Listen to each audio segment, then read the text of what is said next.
And final ఒకే ఒకటి అడిగి complete చేస్తా. ఇప్పుడు నెక్స్ట్ మీది విశ్వంబర ఉంది కదా, so and I don't know ఏం క్యారెక్టర్ చేస్తున్నారు ఏంటనేది.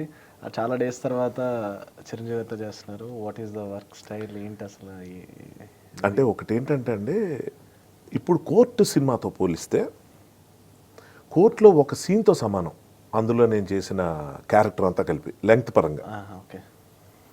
ఆయన సినిమాలో ఆయన పక్కన ఉంటున్నప్పుడు తెగ మాట్లాడేవాళ్ళు నేను కాదు, ఎవరిని చూసినా చిరాకు వస్తుంది.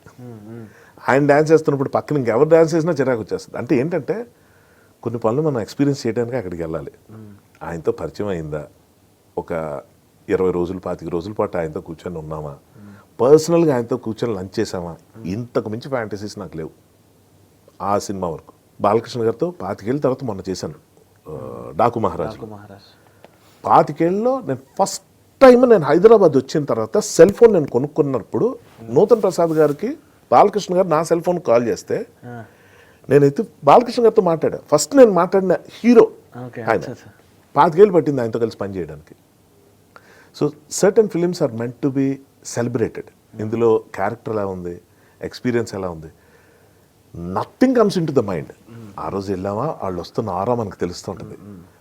వాళ్ళని చిన్నప్పటి నుంచి చూసి మోటివేట్ అయ్యి ఇదేంట్రా బాబు వీళ్ళు డెమిగాడ్స్ కదా సార్. డూ బిలీవ్ నేను ఆయన చూసి ఏడ్చాను. లైక్ చిరంజీవి గారిని చూసి స్క్రీన్ మీద వస్తే ఏడ్చాను. ఎందుకు ఏడ్చాను తెలియదు. అది ఎప్పుడు ఒక 5 years 7 years బ్యాక్ కూడా ఆయన తెలుసుకుంటే ఏడుపు వస్తుంది, గూస్ బంప్స్ వస్తాయి. ఇప్పుడు వస్తున్నాయా అంటే అది పక్కన పెట్టండి, అది ఉండిపోయింది ఆయన అంటే. అది కానీ కొంచెం ఎక్కడో సంథింగ్ అన్ని ఎన్వైరన్మెంట్స్ జరిగి నాకు ఆ ఫీలింగ్, నేను మెచ్యూర్ అయిపోయానేమో మేబీ.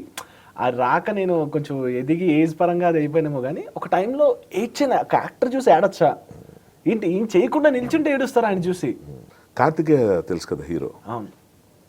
అతను స్టేజ్ మీద స్పీచ్ ఇస్తాడు, అవును అవును మీరు చూడండి. అవును. ఉత్తేజ్ భాయ్ ఉన్నాడు, ఉత్తేజ్ గారు. ఆయన ఒక చిన్న రైటప్ చదువుతాడు చిరంజీవి గారి గురించి, అది చూడండి. నేనేమంటున్నానంటే ఎమోషన్ అన్నది ప్రపంచంలో అన్నిటికన్నా పెద్దది. సో ఒక ఎమోషనల్ జర్నీలోకి మనం తీసుకెళ్లే హైలీ ఇన్ఫ్లుయెన్స్డ్ పీపుల్ వీళ్ళు, హై ఇన్ఫ్లుయెన్సర్స్ వీళ్ళు. ఆ ఇన్ఫ్లుయెన్సర్స్ తాలూకు ఎఫెక్ట్ నుంచి మనం బాగుపడింది ఉంటుంది, నష్టపోయింది ఉంటుంది. It depends on how you take it.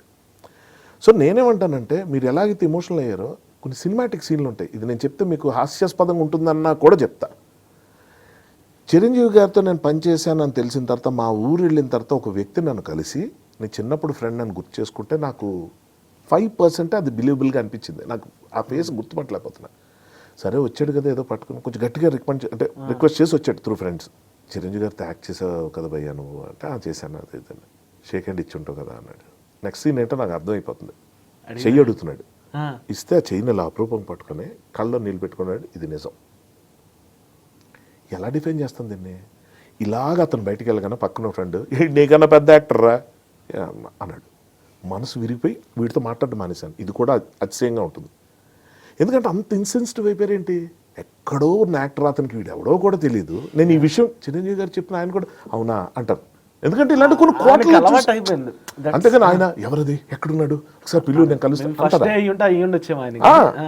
అది అదే చెప్పలేం. ఆయన వదిలేయండి, కాసేపు పెద్ద పేరు కదా ఆయన పక్కన. నా బతుకు నేను అమృతం సీరియల్ చూసిన తర్వాత నన్ను చూసి ఒక బంచ్ ఎమోషనల్ గట్టిగా అరుస్తుంటే ఆ కళ్ళల్లో నీళ్ళు వస్తుంటే నాకు ఏం చేసినా ఇలా దగ్గరికి వెళ్ళాను. చిన్న పిల్లలు వాళ్ళు నన్ను హగ్ చేసుకుని వదలట్లే. నాకే ఇంత ఉంటే 150 సినిమాలు, ఒక 40 ఏళ్ల చరిత్ర, వర్సటాలిటీ, ఇన్ఫ్లుయెన్సింగ్, హైలీ అంటే ఎలా చెప్పాలంటే విపరీత terrific energy, positive energy create చేసే యాక్టర్స్ వీళ్ళంతా. స్టార్స్ ఊరికైపోరు. ఒక ఆదిత్య 369 కానీ, ఒక భైరవ దీపం కానీ, బాలకృష్ణ గారి మూవీస్ చూడండి ఎలా ఉంటాయో. వాటి గురించి మనం ఏమైనా కమెంట్, ఇప్పుడు ఏవో జోకులు వేస్తూ మేమ్స్ చేసేసి అంతెందుకు. ఇప్పుడు మనకు వస్తున్న ఇప్పుడు వచ్చిన సినిమాలు కూడా అఖండ కానీ ఇవేమైనా చూస్తే ఈ జోకులు అవన్నీ వేస్తే మనం దేవుళ్ళ మీద కూడా వేస్తాం కదా. శివుడు పరిగెత్తుకొని పారిపోతూ విష్ణుమూర్తిని హెల్ప్ అడిగే స్టోరీస్ కూడా మనకు తెలుసు. అది హాస్యాస్పదంగానే ఉంటుంది. భస్మాసురుడికి వరం ఇచ్చిన తర్వాత ఈ తల మీద వేస్తానంటే శివుడు పరిగెట్టి విష్ణుమూర్తి దగ్గరికి వెళ్ళి దేవుళ్ళు అనుకుందాం కాసేపు వాళ్ళ మీద కూడా జోకులు వేస్తారన్నప్పుడు వీళ్ళ మీద ఏదో పెద్ద విషయం కాదు. కానీ jokes apart, look at the quality they are giving to our lifes. మనం మన ఇంట్లో వాళ్ళకి మన చుట్టుపక్కల వాళ్ళని మనం ఏం ఇన్ఫ్లుయెన్స్ చేయలేకపోతున్నాం. ఒక మంచి విషయం చెప్పాలంటే మన మాట ఎవడు వింటలేదు. వాళ్ళు ఎవరండి? ఎక్కడో తెరల మీద కనిపించి, ఊళ్ళో ఎక్కడ కనిపించి, ఇవాళ మీరు మాట్లాడుతున్నారు, నేను మాట్లాడుతున్నానంటే వాళ్ళ తాలూకు యాక్టర్కి ఉన్న ఇది. నేను అదే అంటున్నాను, వాళ్ళ గురించి మాట్లాడుకోవడం కాసేపు ఆపి నా రేంజ్లో మాట్లాడుతుంటా. నా యాక్టర్కున్న ఇది అది ఒక మనిషిని ప్రభావం చేయగలరు, జీవితాన్ని మార్చగలరు కదా.